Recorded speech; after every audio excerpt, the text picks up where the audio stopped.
Hello, students and friends of the BookTube, HorrorTube community. It's Coach Stroud, and I'm here to bring you another awesome, riveting, amazing episode of Coach Stroud's What to Read While Quarantined. Cha-cha! Yeah! This episode, I have to say, is going to be very bittersweet. It's because I'm covering Cameron Roubique's Kill River 3, the final installment of the Kill River franchise. For now? Maybe. I have to say that this is a review in a book that I have been putting off reading for a long time, and for good reason.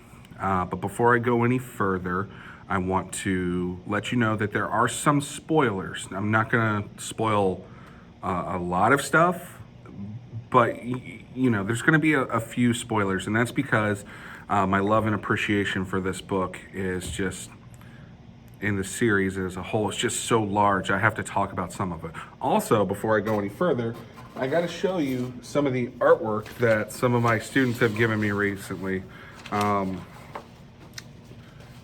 love getting artwork from my kids. It's great stuff. Got some Coach Stroud artwork here. Zelda, love Zelda. Some people that have been so kind, students of mine that have been making stuff. Coach is salty. That is awesome. That's one of the things that the kids like to say, because I apparently am salty when we play Among Us. And this is Reggie the cat. Don't know about him, but it was given to me the other day, and that's pretty sweet. As I get more artwork, I'll show you if you're interested. Also, I've told my students that if I reach 100 subscribers, I will do a classroom tour for the people out there in YouTube world, so that y'all can, see and where we learn and what we do. And if you haven't noticed, one of my paintings fell down the other day, so that's why there's a spot right there missing. All right, back to the stuff. Cameron Roubique, I've said in another video that I consider him a friend of mine now, and he's definitely a mentor. He's motivated me and encouraged me to continue writing and to submit stuff to people, and just to keep pursuing writing as a whole. I met him through reading his books and doing a book review and stuff.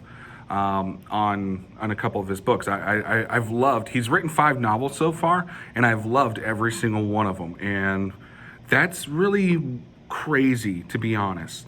I love Stephen King. I think Stephen King's a great horror writer, but I also feel Stephen King is either hit or miss. Either his book is really good or it's kind of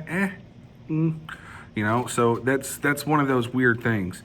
But Cameron Roubique, for some reason, the way he writes, the characters that he creates, he does an amazing job at it, and it tugs at your heartstrings. And that's the issue I've had. So I purchased Kill River 3 back in June. And that was, of course, during this pandemic that's been going on. As a teacher, I had a lot of stuff going on. I was working on lessons. I was working on professional development, things of that nature. And I had this book, and I'm super excited to read it, but every time I picked it up, I couldn't. I had to keep putting it down. And the reason for that is because I love the main character, Cindy, so much. She means so much to me, and it's a platonic love. It's not like, oh my God, I'm in love with her, she's so wonderful. No, it's not like that. Cindy has, let me back up some. I'm a former English teacher. I teach social studies now, but I've taught English for years. And, so when I've talked to kids about writing, I've talked about story arcs, character arcs, things like that, characters showing progression. They have the hero's trope, stuff like that. Cindy is by far, out of all the books I've read in my life, and I've read hundreds of books, is by far the best character arc ever, in my opinion. And it just so happens that she's in an 80s slasher series, which is really cool. It's cool because I love reading the genre. I love horror and whole. But from book 1, Kill River, to book 3, Kill River 3, Cindy has progressed so beautifully. She goes from being this shy, timid girl in book one, having to survive such a horrible interaction with a crazed man. And she grows and progresses so beautifully to the point where in Kill River 2, she has become this survivor. She's become this hero, this warrior, but still has her vulnerabilities. She still holds on to certain things, her fears, the trauma that she faced. She's still holding on to it, but she still overcomes. And then all the way to book 3, where she is like basically an absolute beast warrior, fearless. I mean, she's still afraid, but she's fearless to the challenges that are ahead of her. And the way that Cameron Roubique has written her arc, and I don't know if this was I hope it was intended, but the way he wrote her arc, it's just so incredible. She is such a deep and thoughtful character. And I love her for it. I want more Cindy. That's my only hang up about Kill River 3 is half the book is about Cindy and the other half is about Cindy's boyfriend, Johnny's younger sister, Christine. And at first, I didn't understand why so much focus was being put on Christine. I was like, come on, Cindy's my girl, you know? But once you get to the end of the book and the end of the series, you see why that was so important, so pivotal, that Roubique spent so much time focusing on the Cindy character at the beginning of this book. It's amazing. From everything from the way Cindy carries herself, to her taste of music, to how she views life. It's just beautiful. And she really is, and I'm not just saying this, she really is an awesome role model for young girls. Now, would I recommend these books to young kids to read? No, not at all. There's language, obviously. There's blood and gore, lots of blood and gore, and it's so cool. The blood and gore is amazing. So no, I would not recommend this to young kids to read. However, I think adults would really appreciate, and some of even my older students would appreciate the progression of Cindy as a whole. So I really had a hard time picking up this book because I didn't want Cindy's story to be over. I wanted her story to go on and on and on forever. And knowing that this was going to be it for her, you know, that it made me sad. And I know it sounds totally crazy and kind of dumb, but I couldn't read it right away because I had to be ready. I had to be mentally and emotionally ready for the story of Cindy to end. My hope is that Cameron Roubique goes and writes another trilogy taking place with Cindy in current times.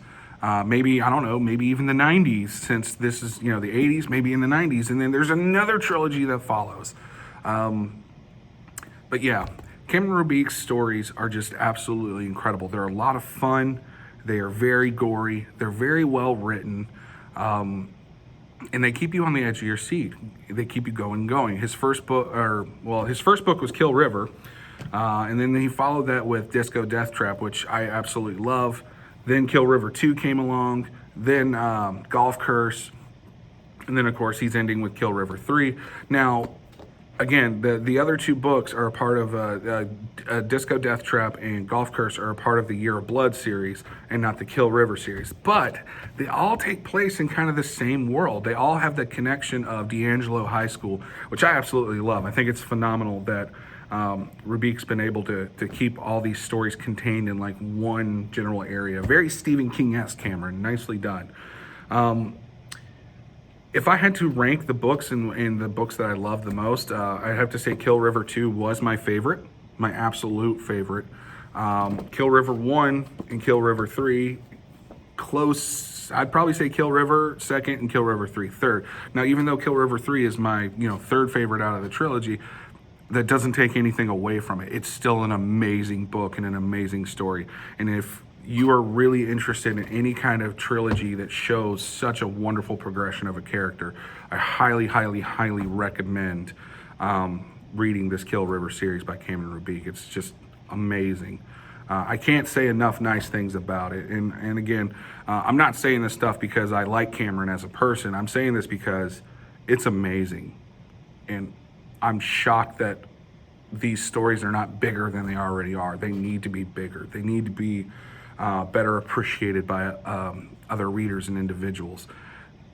They're just incredible. Again, all the way down to the artwork. I mean, beautiful covers, all painted by Cameron himself. I mean, come on now. These are amazing. Absolutely amazing. If you have not picked up this series, you have got to do it. You just have to.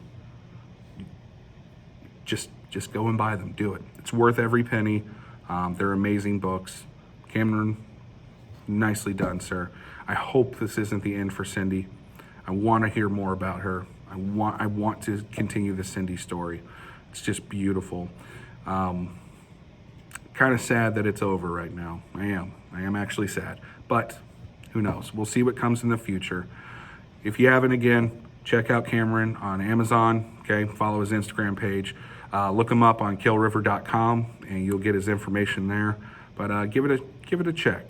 That's it for today. I appreciate you paying attention through this long review here, but I can't gush enough about how wonderful this series is. And I look forward to Cameron's next book to come out. Until next time, guys, deuces. I'm out.